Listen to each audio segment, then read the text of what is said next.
Hello student, आज के इस लेक्चर में हम लोग क्लास 12 का टॉपिक डिस्कस कर रहे हैं डेफिनिट इंटीग्रेशन।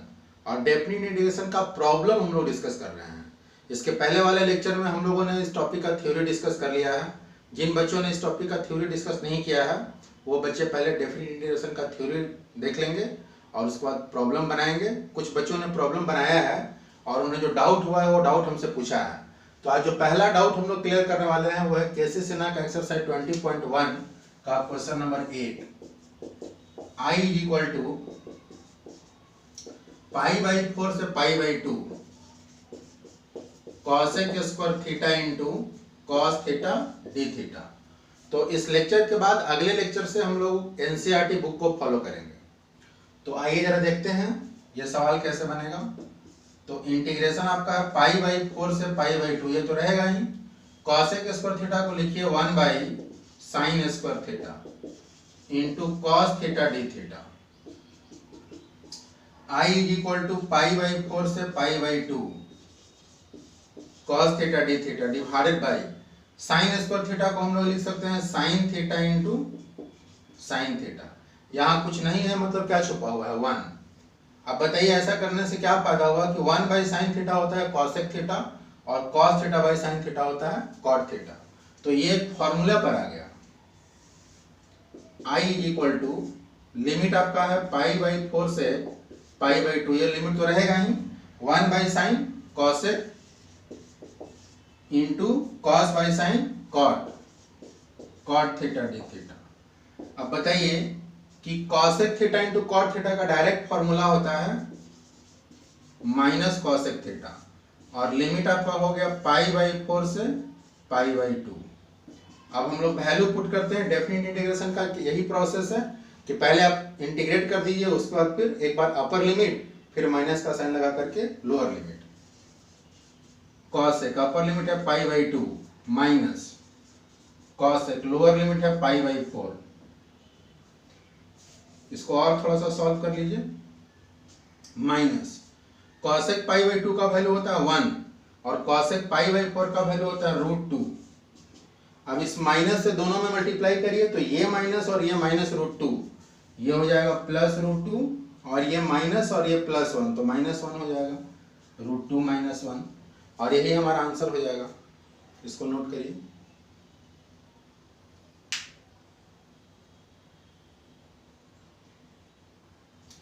इसके बाद हमारा जो नेक्स्ट प्रॉब्लम है वो है क्वेश्चन नंबर 12। तो आइए जरा देखते हैं क्वेश्चन नंबर 12 कैसे बनेगा।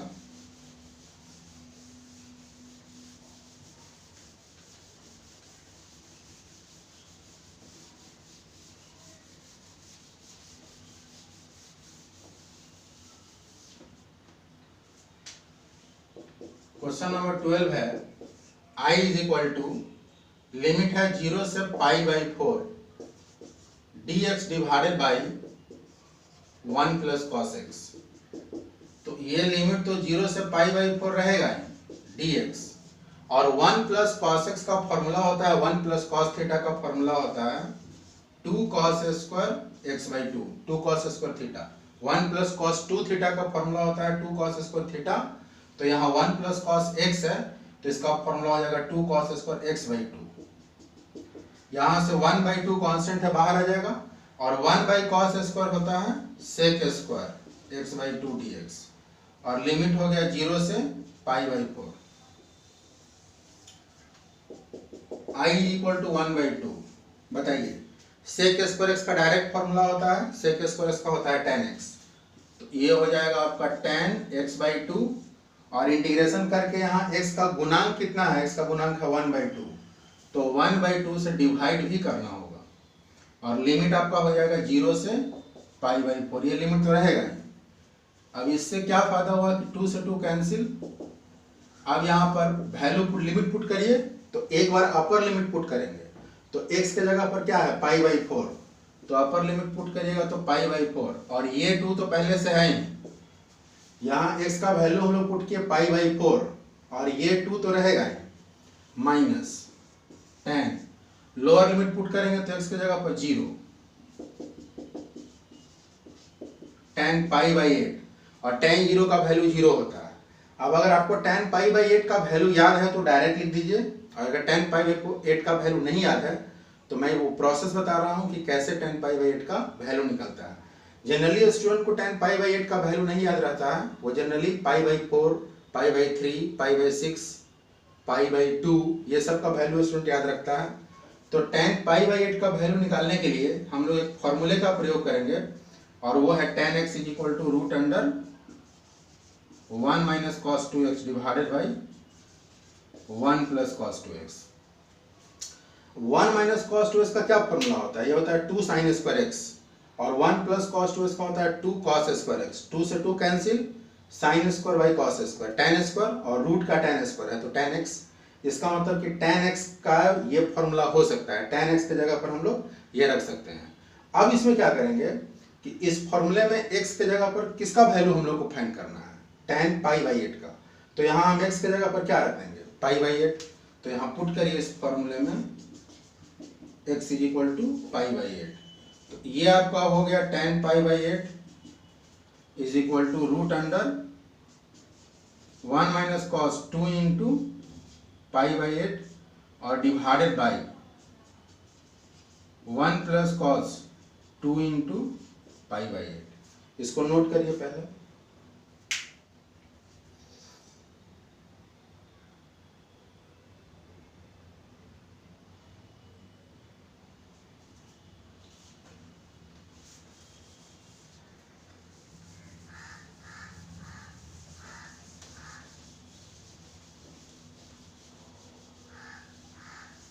चलिए,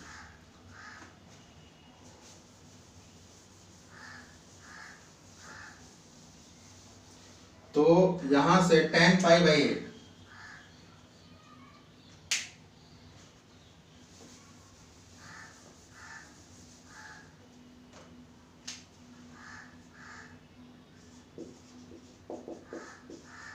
tan pi by 8 is equal to हो जाएगा रूट अंडर 1 माइनस, और यहाँ ये 2 से कटेगा तो ये कितना होगा? 2 से 4 4 बार में कटेगा तो ये हो जाएगा 1 माइनस कॉस पाई बाई 4।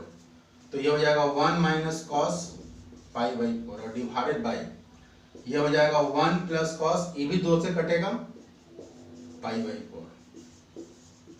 तो tan pi by 8 is equal to root under 1 minus cos pi by 4। Cos 45 का वैल्यू होता है 1 by root 2 divided by 1 plus 1 by root 2।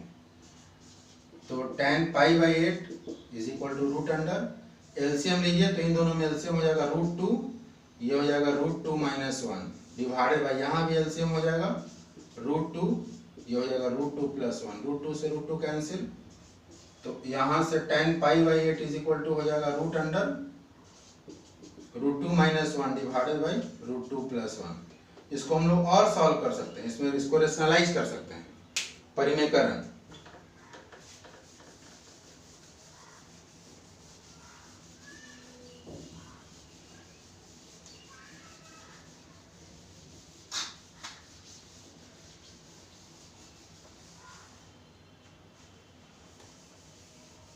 तो इसको अगर हम लोग परिमेयकरण करेंगे तो क्या होगा?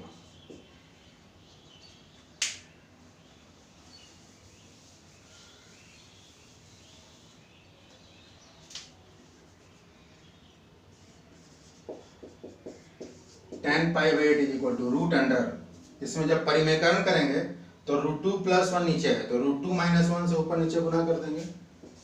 तो रूट 2 माइनस 1 तो पहले से है, रूट 2 माइनस 1 से ऊपर गुना किए और डिवाइडेड बाई रूट 2 प्लस 1 नीचे है, और यहाँ भी रूट 2 माइनस 1 से गुना करेंगे।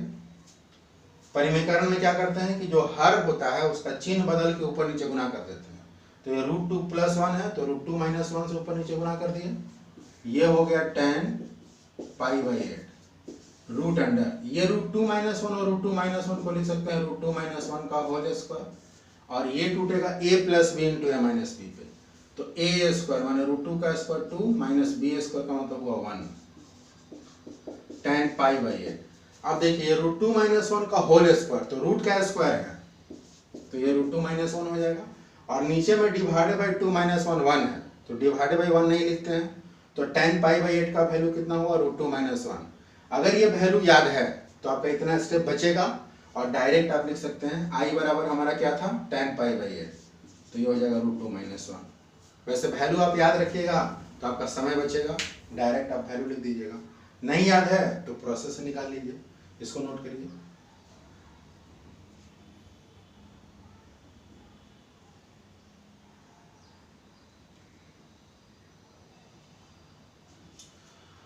अब जो नेक्स्ट प्रॉब्लम बच्चों ने पूछा है वो है क्वेश्चन नंबर 15।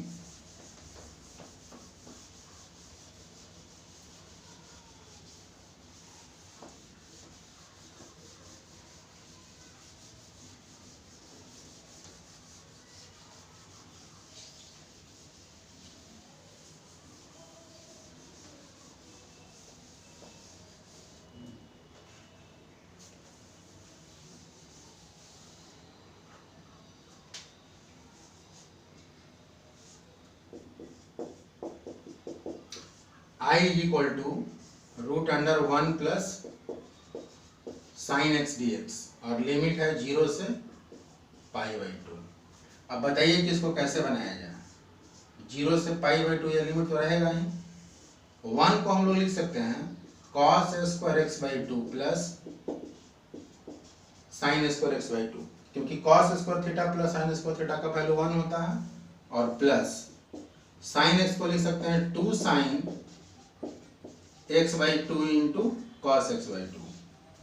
तो इस रूप में लिखने से फायदा ये हुआ कि ये मेरा फॉर्मूला पर आ गया a² plus b² plus 2ab, और इसका फॉर्मूला होता है a प्लस b का होल स्क्वायर।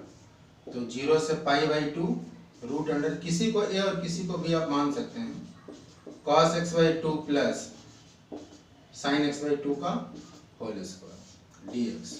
अब रूट का स्क्वायर है तो रूट और स्क्वायर दोनों कैंसिल हो जाएगा, तो i इज इक्वल टू आपका आएगा 0 से π/2, रूट और स्क्वायर दोनों कैंसिल हो जाएगा, तो ये हो जाएगा cos x/2 plus sin x/2 dx। इसके बाद i इक्वल टू, अब इसका इंटीग्रेशन करिए तो cos x/2 का क्या होता है, cos का होता है sin x/2 divided by x के गुणांक से डिवाइड करेंगे 1/2, sin x/2 का हो जाएगा माइनस cos x/2, यहाँ भी x के गुणांक से डिवाइड करेंगे, और अब लिमिट को यहाँ दे देंगे 0 से π/2। ये 2 ऊपर जाएगा तो i इज इक्वल टू 2, ये 1/2 वाला 2 ऊपर जाएगा, 2 यहाँ भी है और ये 2 यहाँ भी है, कॉमन निकाल लेंगे, 2 कॉमन निकल जाएगा, तो ये हो जाएगा sin x/2 minus cos x/2 0 से π/2। तो इंटीग्रेशन हमारा हो गया, और अब हम लोग लिमिट पुट करेंगे, इसको नोट करिए।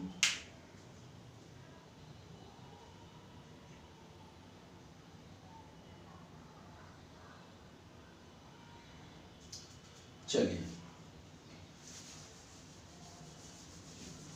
तो अब हम लोग लिमिट पुट करते हैं और देखते हैं कि क्या वैल्यू आएगा इसका।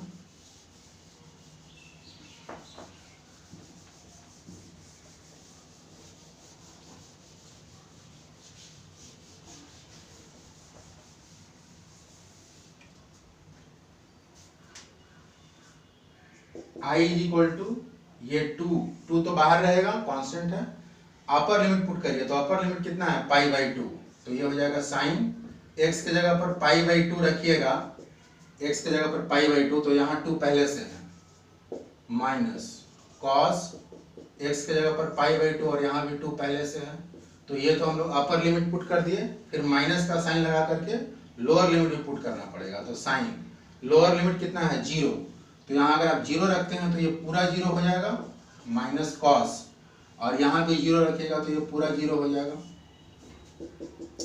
i इज इक्वल टू 2, ये कितना है, ये है साइन π/4, तो साइन π/4 का वैल्यू होता है √2 माइनस कॉस π/4 का वैल्यू √2, फिर माइनस साइन 0 का वैल्यू 0 माइनस कॉस 0 का वैल्यू 1, ये √2 से √2 कैंसिल होगा 2, और ये माइनस और माइनस मिलकर प्लस, तो 2 इंटू 1 इज इक्वल टू 2, और यही हमारा आंसर हो जाएगा।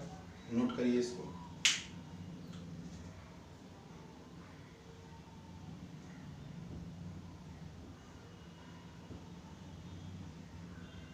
चलिए, इसके बाद जो बच्चों ने प्रॉब्लम पूछा है वो पूछा है क्वेश्चन नंबर 18।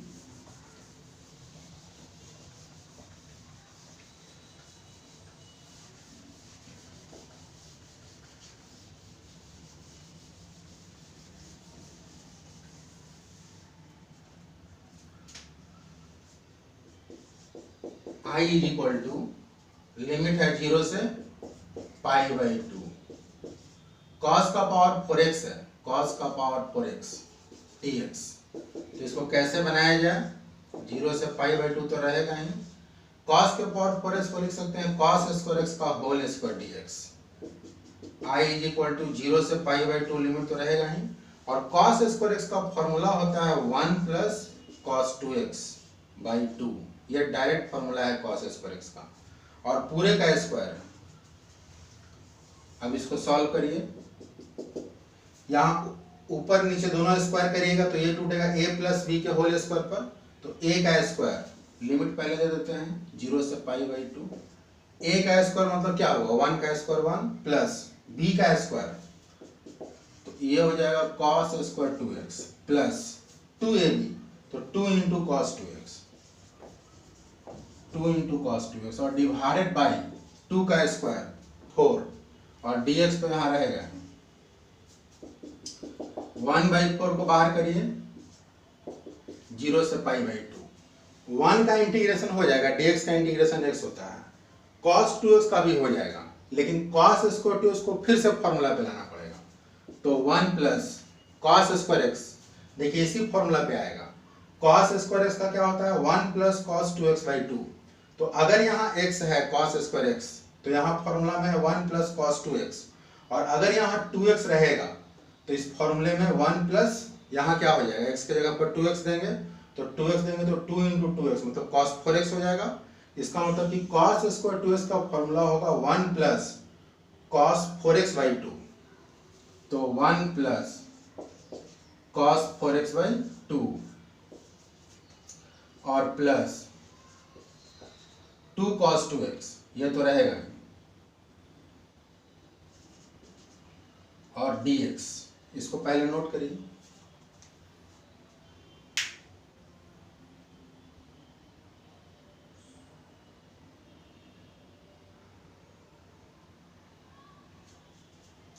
चलिए, अब इसको हम लोग कैसे सॉल्व करेंगे ये जरा देख लेते हैं।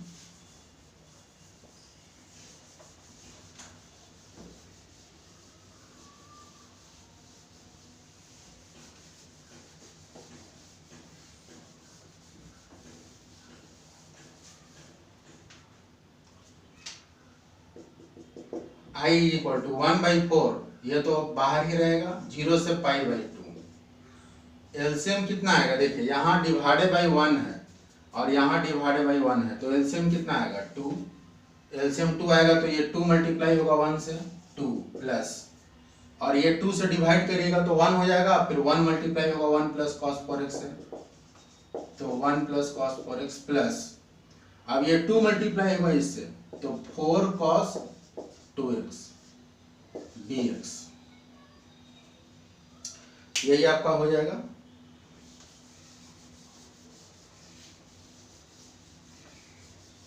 चलिए, तो I इज इक्वल टू, ये 4 और ये डिवाइडेड बाई 2 है, ये मल्टीप्लाई होकर 8 हो जाएगा 1/8, 2 plus 1 3 plus cos 4x plus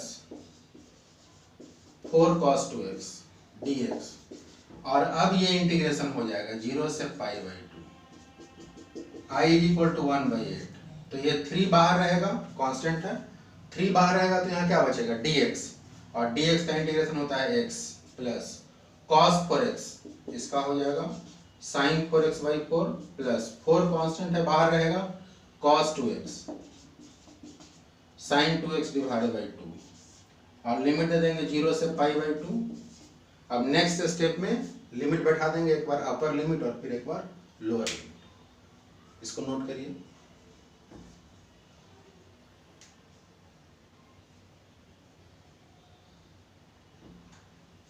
अब हम लोग लिमिट पुट करते हैं,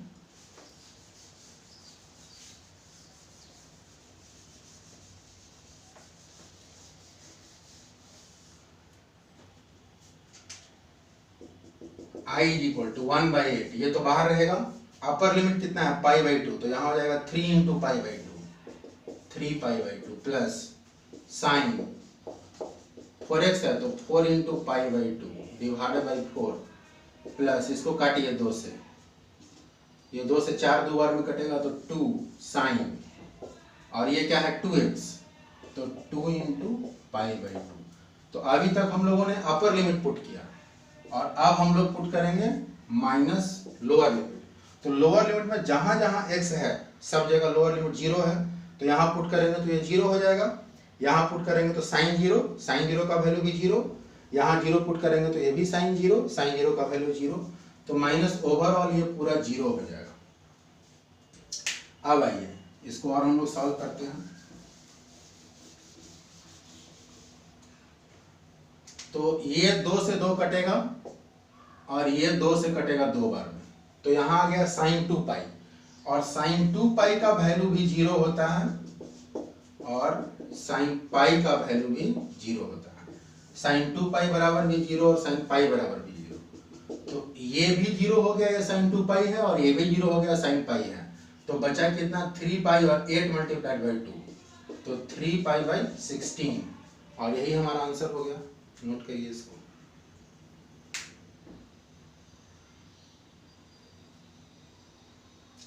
तो अभी तक बच्चों ने डेफिनेट इंटीग्रेशन में केसी सिन्हा का जो भी प्रॉब्लम पूछा वो सारा प्रॉब्लम मैंने बता दिया है, और अब बाकी इस एक्सरसाइज में आगे जो भी सवाल है वो सब इसी टाइप का है। डेफिनेट इंटीग्रेशन का यही रूल है कि पहले आप उसको इंटीग्रेट करिए, और इंटीग्रेट करके वैल्यू पुट कर दीजिए, एक बार अपर लिमिट और फिर माइनस करके लोअर लिमिट।